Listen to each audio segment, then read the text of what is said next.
Mushoku Tensei Jobless Reincarnation. Ever since its debut, it was gaining exponential popularity and a fan base some depict it as the best isekai ever. Some just love the power scaling and others are just there for the big mommies. Well, I have a confession, you guys. I haven't really had time to watch this series ever since it debuted. I'm just too damn busy with a million things, including hating myself and crying myself to sleep. Anyway, off topic. A few days ago, I decided not to move a muscle from my place until I watched the whole series and completed it. And that's exactly what I did. And I gotta tell you guys, I understand why everyone was so hyped about the series and loved it. It's been a while that we haven't had such wholesome anime to just sit back, watch, and enjoy. It didn't require to use my 200 IQ skills to understand the plot or any deep concentration for that matter. That was in my first run through. However, in my second time, I began to notice certain things that weren't actually there for us but required some effort observing and analyzing to actually find and notice. Everyone enjoys explaining the power levels of a series character and how their powers work and whatnot, but not a single video I saw actually delved into the mind of that 40-year-old bum in the body of Rudeus. That being said, hey everyone. Animan here, and today we are going to be diving into the mind of Rudeus Greyrat to discover what really makes him tick. As all isekai go, it all starts after a fated meeting with the infamous Isekai Express Truck-kun. As he was dying, all he could think of was all of his regrets in life, and how wasted his existence was trapping himself inside his apartment, which is dirtier than a dump mind you, and doing nothing but reading light novels and playing video games. At a first glance, he seems like a useless bum and a worthless human being, unworthy of even breathing. However, what led him to that was years of sexual abuse, harassment, and bullying. School was hell for him. He was the main event in his school. From the few flashbacks we got of his past, we can understand just how much he suffered and how traumatic this past life was for him, to the point he developed a fear of going out of his house and decided that the best course of action would be to hole himself in a house and rarely even go out. Even when attempting to leave his home, he is haunted by the ghosts of his past life in school and the silhouettes of his bullies. Even after being isekai'd and reborn with a new body and a different life, the regrets and unfulfilling life, as well as his trauma, lingered, and it weighed him down. The very first time we actually witnessed his deep fear and trauma was when he saw children playing outside of his house fence, and imagined they were all making fun of him with those creepy smiles. The atmosphere as well shifted, and the surrounding area became red and gloomy, signifying how fearful he is of socializing with anyone, and his fear of being around people. You see, Rudeus built an invisible box around his house and convinced himself that this box is the only safe zone in the world, while out there, monstrous beings are lurking to grab him just like zombies. It was only thanks to his magical tutor Roxy that she cured his trauma.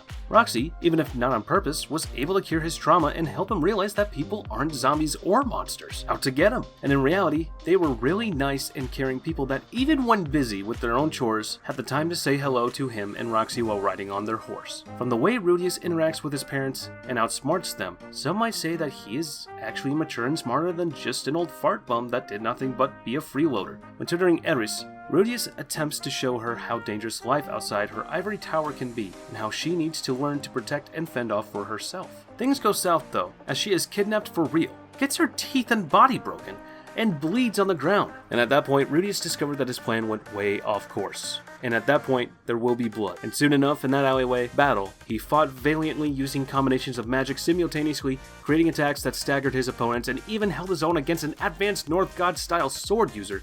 Even though he let his guard down at the last moment, it would have cost him his life in Eris if it wasn't for Ghislaine's interference. As the decapitated body of their kidnappers laid at their feet, Rudeus felt the weight of his actions and how life is more than it seems. His plans aren't fail-proof, and there will be someone to pay the price every time.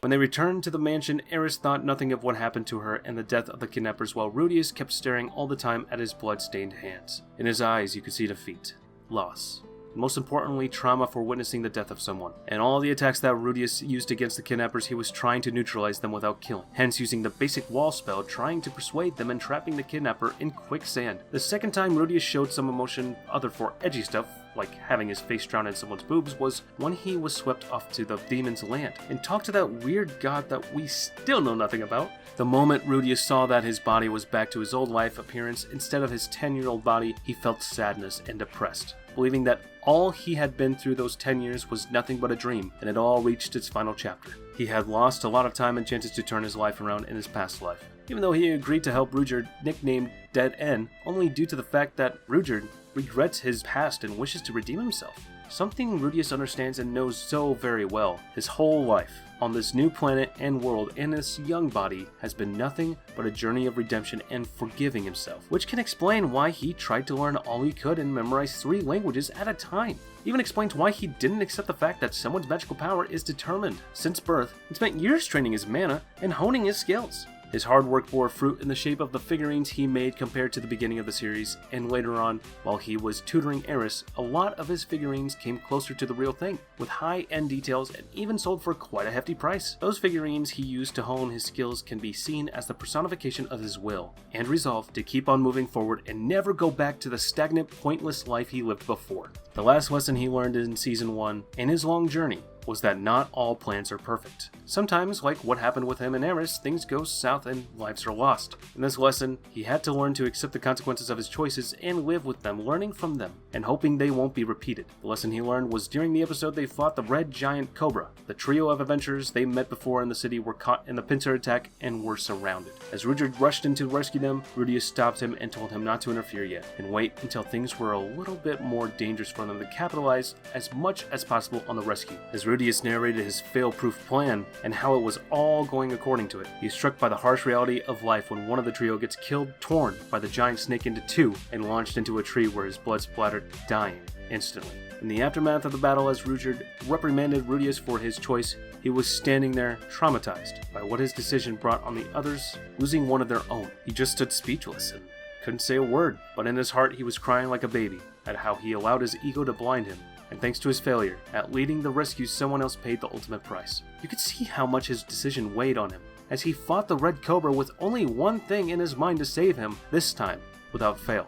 However, he still fails. The last amount of development we saw in his characters was with the horse-looking demon. In that encounter, Rudeus was prepared and resolved to kill him in order to just keep their secret safe and hidden. He was prepared to do whatever it takes just to save Eris and deliver her home safely, even if it was by taking someone else's life. It was then that Rudeus revealed his true identity and saved Rudeus from staining his soul with someone else's blood, for now at least. In these 10 years, Rudeus went through a lot of development and growth, whether it was in his magical powers and abilities or in his mental growth as a person. Learning from his old life mistakes and making sure he doesn't repeat them keeps him up at night sometimes, hoping he never reverts to that sorry state of a human being existence. All that is quite apparent as he reveals how uncomfortable he is when he converses with that weird god in his old life physical body. One thing that the god pointed for Rudeus that probably went under his radar, and the Watchers as well, was that his body was his mental image of himself. In other words, that's how Rudeus sees himself, as an old worthless bum. Maybe, just maybe, Rudeus will eventually learn to forgive his old life and redeem himself in this one. All this might lead to his mental image changing and returning to look like his younger body as Rudeus. His journey so far is the equivalent of a seed growing underground trying to find its way to the surface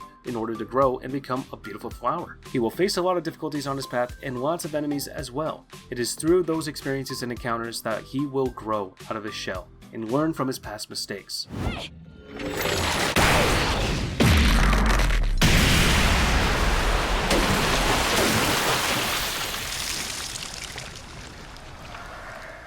With all that said and done, I want to know what you think of the character Rudeus and how his mistakes, whether in his life or his new reincarnated life, weigh on him, and how they affect the way he perceives things and people around him. Thank you everybody so much for watching. Don't forget to like, comment, and definitely don't forget to subscribe. And as for now, I'll catch you later. See you in the next one.